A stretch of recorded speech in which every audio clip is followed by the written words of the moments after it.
right, family, welcome back to the channel. Welcome to the channel. I'm Tasha, MamabearPrepping, and we're going to get into some emergency preparedness stuff. Today, I'm going to talk about some myths and some missteps when it comes to SHTF, right? Basically, a major event happens and missteps and things that people do wrong, or myths that people think they should either do or are a thing when a major SHTF, major grid down or economic collapse, basically a big event happens, and these are things that you want to watch out for and not be somebody that's doing these things, okay? Or just, I'm trying to make sure that I fix these myths so you know that they're not necessarily true. So let's get into it. The first one is that you must bug out. Now, a lot of channels over the years, I can't probably the last, I don't know, 15, 20 years. The thing has been, preppers, content creators, bloggers, people who talk about it. They always gave this persona or this, that the intent of being a prepper was to have a bug out bag, to have some sort of, defensive tools, and that in fancy gear, and that's what you did. And that when something major happened, all preppers, what they do is we get that bag and we go to the mountains. We bug out. We get out of the cities. We get out of the locations as soon as possible. We load up our family and we leave. And I'm not even gonna lie that is not an option. That absolutely should be an option, that you've planned out, that you know where you're going, that you know what scenarios and what situations would actually render you bugging out. But I'm gonna tell you that if you truly are planning and you're truly writing out emergency plans for different situations, different things that could happen, and what your guys' plan is going to be, most of them, the majority of them, have you staying home. It is safer to stay home and to bug in. And I would say this even if I was in the city, you guys, your place, your residence, where you're at, where your preps are at, where you've prepared and most of your supplies and stuff is at, in a lot of situations is going to be the safest place for you and your family. There could be craziness going on outside, and yet if you've prepared correctly, that apartment in the city still might be, at least at first, the safest place for you to be, okay? You hunker down, you fortify, and you stay there for at least 90 days, okay? And if it's anything longer than that, you just continue to hunker down, and then you'll make decisions going from that point. But most things have you bugging in, okay? You're not going. You don't know how many times I've asked people, they'll ask me about bug out bags and we'll start talking about it. And then I'll say, hey, what's the plan? Where are you going? Do you know how many times people do not know where they're going? They have this fancy bug out bag that they've built. They have no idea what they have. They're just like, I'm just going to leave. And it's kind of like, okay, I get that there's situations where you're going to have to leave. And there's probably situations where you just leave quickly. And at first you're like, okay, I got to get my thoughts. I don't even know where we're going. But you have to have options already planned out on where you're going, okay? So please don't be one of these people that believes that you're just supposed to pack this magical bag and then just leave, and then that's going to save you. Because a lot of times the minute you leave, you're dead, okay? Because there's dangerous things happening out there, okay? I would venture that a lot of times people want to leave. The time to leave is not right away. The time to leave is 90 days later, or whatever the case may be, okay? Just depends on the situation and why you're leaving, okay? And are you fleeing and leaving and it's like literally a migration, so it's a lot safer because people are like, kind of like everybody in that area is kind of moving and leaving like together, then maybe that's an option to just gray man it out and leave. But make your emergency plans. That's how you decipher if you're going to bug out, bug in, and what events will determine that. And a huge myth is that you're just supposed to do that. You're just supposed to get a bag and bug out, and that's what everybody's going to do, okay? Next thing, myth, if you will, is that all preppers are prepared. Baby. This is a big one, okay? There's a lot of people, one, that talk, a big talk. they don't have all the stuff they have. They have the improper stuff. They might have stuff, but they don't utilize it. They don't do maintenance on it. They've never opened it out of the box, and they do not even know how to work whatever said item that they got, gadget they got, whatever, okay? They're not prepared in the proper areas, right? Maybe they have all this fancy gear, defensive tools, but they haven't fortified their home. They haven't tried to do anything with their preps. They haven't preserved their food, and so all the food that they have is going to be gone within months because it's not properly, kept. Preppers, I don't know how many times I've seen videos, things have happened, storms, this, that, you mention it, and preppers are talking about how, yeah, they're driving all around town trying to find gas. And I'm like, what? Like, you're supposed to be the one that's prepared. You're the one that's supposed to not be out on them streets doing things, looking for stuff. You're supposed to be prepared so that you're not panicked. If a storm comes, you have all that stuff ahead of time. The storm comes and you just weather it out with your family. And there's no stress, there's no panic, there's not, oh, we have to run out and get food, we have to run out and get water. You don't have to panic because you're prepared to get you through, okay? So don't assume that preppers are ready, okay? And that goes for me, you guys. Don't assume like I'm some superwoman preparedness person. Yes, I've been doing this for a while. Yes, I have some preps, but excuse me, nobody's perfect. Nobody has everything. There's always stuff that you're gonna miss. But I would say that there is a lot of people that out there say and talk as if, hey, I do this, I prepare, and that I watch them struggle. I watch them like being out on the streets trying to get stuff, or maybe freaking out on a channel that they lost power for a few days, and it's like, no, you should be the one coming back to your channel and saying how you did not struggle for 3 days without power because you were ready, not that it was this craziness, right? It's just weird, okay? So just because somebody professes to be a prepper, professes to prepare or whatever, does not mean that they are doing it properly or doing it correctly or up on game, or even the smartest person that knows, everything. And that they're prepared in the right areas for whatever situation, okay? So all preppers are prepared. That's a total myth. Another one is there's no need to stockpile water. This is a very big pet peeve of mine. I don't know how many people are like, I don't need water. I don't need to put water in containers. I don't need to keep water. Water goes bad. First of all, water doesn't go bad, but the container that it is in possibly eventually could go bad, either break down because it's in the sun, or the plastic eventually, if it's years and years and years, break down, seep into the water. Depending on where you have it at, do you have it situated on some concrete, right? In a basement. I know a lot of people have tons of water in a basement sitting on concrete. Just think about your locations, but you do not know how many times people tell me you do not need water. You can get water, you'll find water. I know how to find water. I know how to get water. I have a well on my property. I have a lake. I have a river right behind me. I have this, I have that, right? And I'm not saying that it's impossible to get water and make it safe to drink from different locations like that.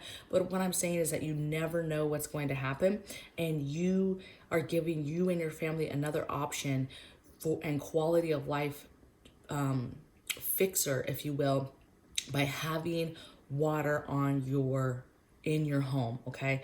On your property, in your home, okay? Potable water options, not non-potable water options.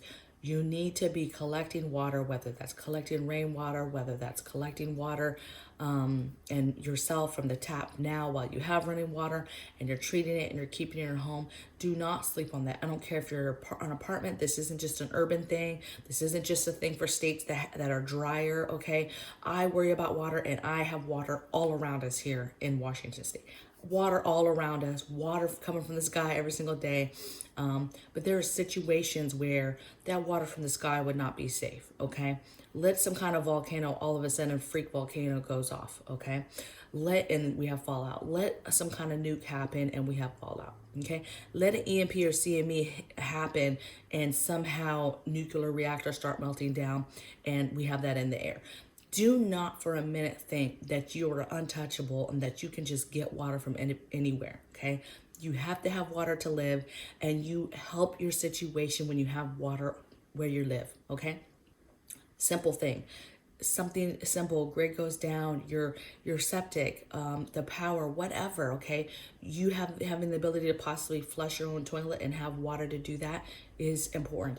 You to be able to still have water possibly to make safe to drink is important. You even having water that you're able to water your whole garden system and your all your gardens and plants still, and keep that stuff going, that's important, okay? So you need water. Think about water. I'll get off my soapbox about water. That's a huge myth.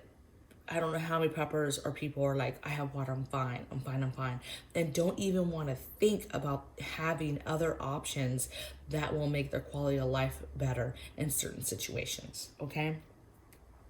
Next thing is that it's a short-term disaster, and that's what they prepare for, right? They go on FEMA, Red Cross. You go and you build your little emergency kit, right? You got a flashlight in there. You got a couple packages of batteries. You got a lantern. Maybe you got some water, you got some food for a few days. You go through all the things that these lists tell you to get. People get those. Maybe they live in an area where there's a certain type of storm or a certain type of natural disaster that they go a little bit step further to prepare for, like hurricane or tornado, earthquakes, things like that. But then they stop. Okay. And so a big myth is that you're just prepping for something small. You're just prepping for a natural disaster, and that's it. That's kind of just one emergency plan in the mix of many things that could happen to you and your family. Okay. Something simple you're preparing for is somebody loses their, what happens if one of the adults that is paying for everything in the home all of a sudden gets hurt on the job, loses their job, okay?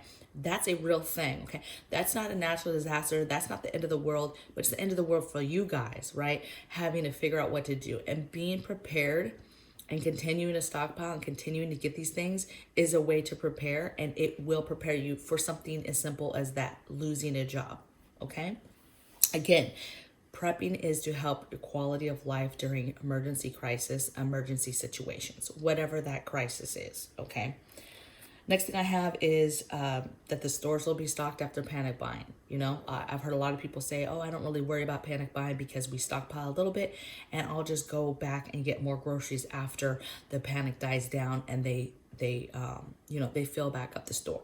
Okay, first of all, a lot of people have not even dealt ever or even seen empty shelves. There's a lot of preparedness people that have never experienced empty shelves or panic buying in their area, okay? I've only experienced it once, and that was the spring of 2020 where the store was complete, and it was a scary, scary feeling, okay? And it didn't fill up right away, but eventually it did come back in a couple weeks.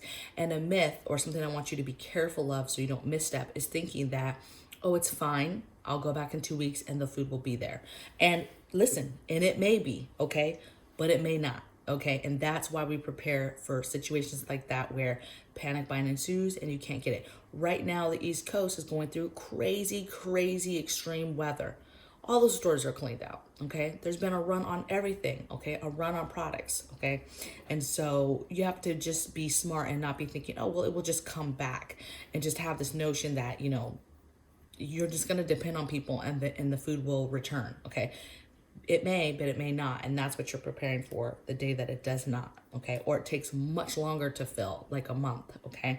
Or it starts to come back and we move to some sort of ration where you're rationed now on the amount of food that you can get. Not limits, rationed, totally different, okay? Next thing I have is that Red Cross or FEMA is going to come. Something has happened. I'm just going to sit here and wait for them to come, okay? They may come, okay? But you should not be preparing that they will come, okay? And if it's a big enough event, meaning it spans across multiple states, multiple things, you're not going to be depending. FEMA's not coming. Red Cross is not coming. What you're doing at that point is you're hoping that your own state has their own policies and their own situations already set up in order to help and assist, okay? But depending on how heavy of a situation it is, Nobody's coming, okay? And that's what you prepare for, is that you can ride it out. You and your family can make it and ride it out, and that you guys can keep going and not be panicked and not be freaking out, okay? Follow that up with people that think, oh, the government will come, or entitled that, how dare the government's not here to help us? Why is our government not here to help us? Why does our government not care about us, okay? There's certain situations that they will, but let me tell you, baby, if you don't know, it's politics, okay? Do not be thinking for a minute or be counting on that your government is going to come and save you if something major happens. Again, how big of a scale is it? How does it play into their already going agendas and schedules, okay? Like, just don't even bother with that stuff, okay? Get on your knees, pray, and prepare is what you're going to do. That's what you should be doing and concentrating on now, instead of getting mad that I don't know how many times on TV a storm will happen, flooding, something will happen in a certain state, city, whatever, and people will get on the news and just be like, the government, nobody came to help us. We're dying here. All this is happening. Why is nobody coming here to help us? Nobody's coming to help you. That's what you need to get in your head right now, is that do not think that somebody's coming to help you. And do not prepare in a way that, oh, I'm just going to prepare until somebody comes and saves us. Do not think like that, okay? I don't mean to be like, the government's not going to help. Depend on yourself. That's what you need to be doing, okay? Learn to be self-sufficient and learn to live with less, okay? Next thing I have is that it's a world-ending event. You know, people hear SHTF, that means it's a world-ending event. That's like aliens. That's a doomsday prepper type situation. That's nuclear bombs. That's, you know, they have all these romantic fantasies about what that is. Baby, okay, we've been in an SHTF situation, a soft one, for the last 2 years. It started in the spring of 2020, if you're not paying attention, okay? The world is wacky as all get out right now, okay? And every day, I'm not even surprised anymore, the stuff that I see and hear and research and see that's going on within the world, okay? Within this crazy place that we live, okay? Do not think that it's only this big event, or that you're prepping for just this big event. Again, we've been in a soft one just because of this whole pandemic and stuff. With the stuff that our government is doing now, with the food crisis, okay? There's so many things I could go on and on and on about what is making right now an actual SHTF. It's craziness right now, okay? So don't be thinking that it's some kind of romantic thing. You know, you're making it right now. You're making it, okay? These storms that they're going through, you know, in the east and in the other half of the country, they're doing it, okay? You're living it, okay? And so as long as you get the things you need now to be able to prepare for those situations, you're gonna be just fine, okay?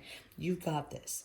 And the last thing I said is a big misstep, and that is, you know, something happens and you immediately run out of the house to go get stuff. Get extra supplies, food, water, meds. Maybe you're just antsy and you're the type that's going to just run out, try to take advantage of a situation and start looting or whatever. Let me tell you, something happens, the last place you go is you run out of the house, okay? You should be there with your family, responsible, ready to protect your own house, your own home, fortifying your home, getting intel, figuring out how scary the situation is, what's going on. Get your solid intel about what exactly is happening so that you can then fortify your home or continue to fortify your home in a way that gets it done, okay? I was watching the show Invasion, and I don't know if it was the first episode or the second episode, and they basically were being attacked by aliens, but they didn't know, right? And, you know, houses are being destroyed and everybody's running out of their homes in this neighborhood and everybody's freaking out and everybody's in the middle of the street and they're like, we don't know what to do, we don't know what to do, we don't know what to do, right? And the families are just going back and forth like, what should we do? It was crazy. Nobody knew what to do. And the whole time I'm thinking, hello, I would not be in the street. I would be on the comms trying to figure out what is going on. What are people saying? What are people reporting? It's craziness and the stuff that was happening. I'm already boarding up my home. I'm already fortifying my home on the spot. And if people are asking me, what are you doing? I suggest you start boarding up your home, put furniture in front of your windows. We don't know what is going on right now, but it's crazy and it's coming from the sky, and start preparing, right? It was just know that when something happens, there's going to be a lot of people making the wrong decisions. Okay. Poor decision making is going to get people killed. And a huge myth or a huge thing that people learn even from movies and TVs is that you should get in your car and leave and go somewhere, or that you should go and be out getting propane and getting last minute gas and trying to get food and water and trying to get those last minute meds, prescription meds or whatever. Do not be doing that stuff. You, as a provider, you stay home with your kids and your family and you get ready to do whatever it is needed to be done to prepare for what is going on, okay? Because people get desperate when things happen, okay? If the grid goes down, massive grid goes down, people are going to be panicked, okay? And now you're having to protect what's yours, protect your family, because eventually those people come knocking on your door possibly, okay? Asking for help, okay? And you have to be ready for that, all right? So these are some of my myths, some of my missteps that I think people make. We're already in a soft SHTF, and you're doing it. Just continue to get the things, continue to write down supplies, write down budget, hit sales, and get the things as you can get them with your budget, okay? And continue to just watch everybody, watch and listen to what's going on, collect intel, watch the world news, continue to keep your head on a swivel and pay attention to what's going on so that you can make good decisions, right? That's really what it's about, is making solid, good decisions, all right, in a bad situation. All right, and if you planned, it's much easier to make those decisions. And so let me know in the comments below your guys' thoughts on this video, and I'll see you guys tomorrow in the next video. Take care and have a great weekend. Bye.